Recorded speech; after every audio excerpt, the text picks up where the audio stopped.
we'll be bringing you a series of special reports on its make-or-break car, the Mini Metro.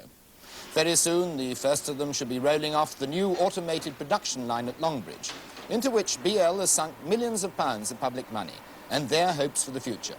It's built by robots to fight the Italians and the French, German and Japanese. Nationwide will be finding out whether this car is a winner or a sad end of the line for British Leyland. Well, if you're old enough to remember the Second World War, these archive pictures should tug a chord. Allied soldiers land on the beaches of Normandy in 1944. And nearly 40 years later, nationwide cameras will be in position to film the biggest military exercise in the West since that time. It's called Operation Crusader. And in the coming 2 weeks, 30,000 British soldiers and airmen, including the Territorial Army Reserves, will join a 100,000-strong NATO force. They're armed with tanks, helicopters, and a full array of modern military hardware to fight mock battles on the plains of Germany. The aim of the exercise is to see how quickly the men and machines can be mobilized in the defense of the West. Just as dramatic and certainly more dangerous is the day-to-day work of the RAF and Royal Navy Air Sea rescue teams. And for the first time ever, a reporter and cameraman have been allowed to fly on real life-and-death missions. Glyn Worsnip has been living alongside the men at RAF Culdrose in Cornwall, taking part in their rigorous training and in more than 20 rescue operations in all weather conditions, over the huge area of the Atlantic Sea and the coastline they patrol. It's an area hazardous not only for shipping, but as Glyn discovers in this exclusive series of films, just as dangerous for the holidaymakers who flock to Cornwall every year. Well, life on RAF Culdrose is perhaps too exciting for most of us to contemplate, but if you've ever wanted a change from humdrum routine, then we'll be showing you another way to get out of the rut. How about, say, a life swap, exchanging your house, your job, and your social life with a complete stranger just for 1 week? Well, that's what Moira Robinson did. Usually, she's a housewife and teacher in Newcastle, but for 1 week, she sampled high society, stepping into the shoes of the Honourable Julia Stonor, and mixing with the knobs, while Julia swapped the cocktail parties for a ratepayers meeting in Newcastle. Nationwide will be reporting on this extraordinary experiment and finding out whether life really is better on the other side of the fence. Another very different way of life has been sampled by reporter Bill Kerr-Elliott this summer. He's been to the remotest corners of the British Isles and to Brittany to trace his own roots. He finds our ancestors, the Celts, still alive and well, and their language and culture is still in places handed down from father to son. Even Celtic religious ceremonies are held every year on Salisbury Plain, in the Druid celebration of Midsummer's Day at Stonehenge. Well, the surprises that Britain has in store should give us plenty of material for another of our new series, Grassroots, we're calling it.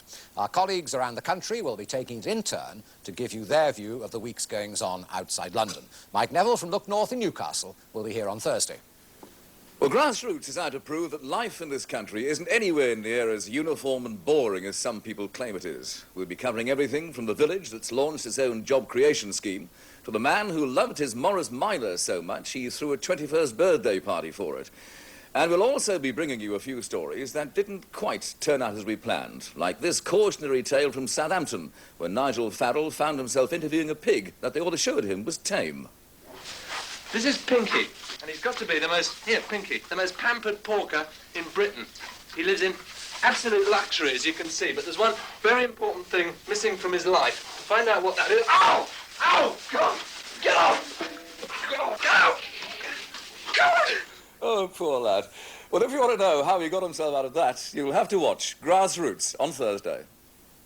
Returning again this year will be your own correspondence column of The Air. We want to hear your views, ideas and opinions on ways of improving life in Britain and give you a chance to present them personally on the screen. This year, your letter spot will be on Wednesday every week, so please start writing to Dear Nationwide, BBC TV, Wood Lane, London W12 8QT. I will say it again, Dear Nationwide, BBC TV, Wood Lane, London W12 8QT. And we also need your help for another of our new series, which will be coming to the screen for the first time next Monday. This is the Watchdog office, where each week we'll be fighting your battles against bureaucracy, incompetence and unfair dealing.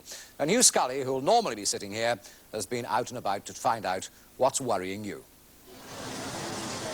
The British are a nation of cures. Without complaint, it seems, we wait our turn. Yet why? Because we actually enjoy it, or because it's convenient for someone else?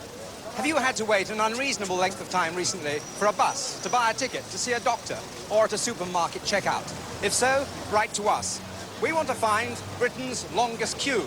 Then we can do something about shortening it. Indeed, if there's anything you think needs investigating, write to Watchdog. We want you to help us keep an eye on them.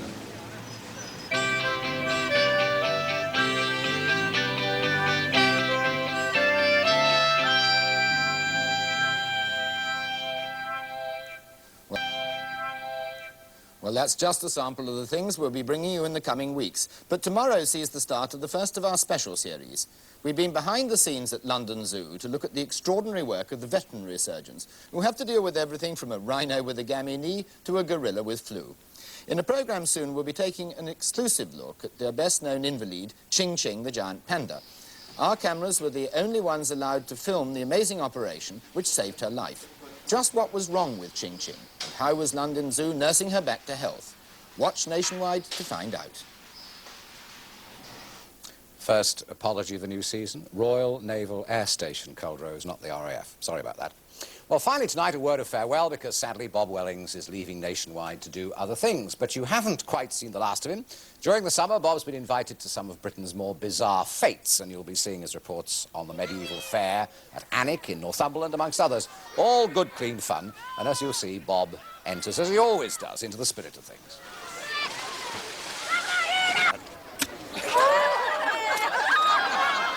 You can see that there's a separate...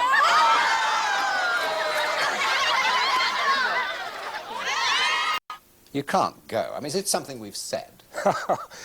It could be. I mean, just looking at that last film, What Did You Do in Television, Daddy? I had rotten fruit thrown at me. It's not for that reason. It will be a tremendous wrench, Frank, because ever since I worked solidly, steadily for the BBC, it's been for Nationwide. How long have you been with us? Well, do you know, it's man and boy, or rather young man and older man. It's 10 or 11 years, Frank. But you are very much part of the fabric. Everybody says that. Well, the farewell is a bit of a fraud because, as we've seen, there's a series on fairs, rather remarkable fairs. And as Richard mentioned a moment ago, the launching of the Leyland make or break car, the Metro, and I'm involved in that, so I shall be actually, you can't get rid of me that easily, I shall be popping up. Well, they're counting me out of the programme now. You're not, we've relieved you of his little death aid tonight just to wish you a very warm farewell. And you're always welcome here, mate, any time. Thank you very much. That's all from us. A very good night to you. Tomorrow. Bye now.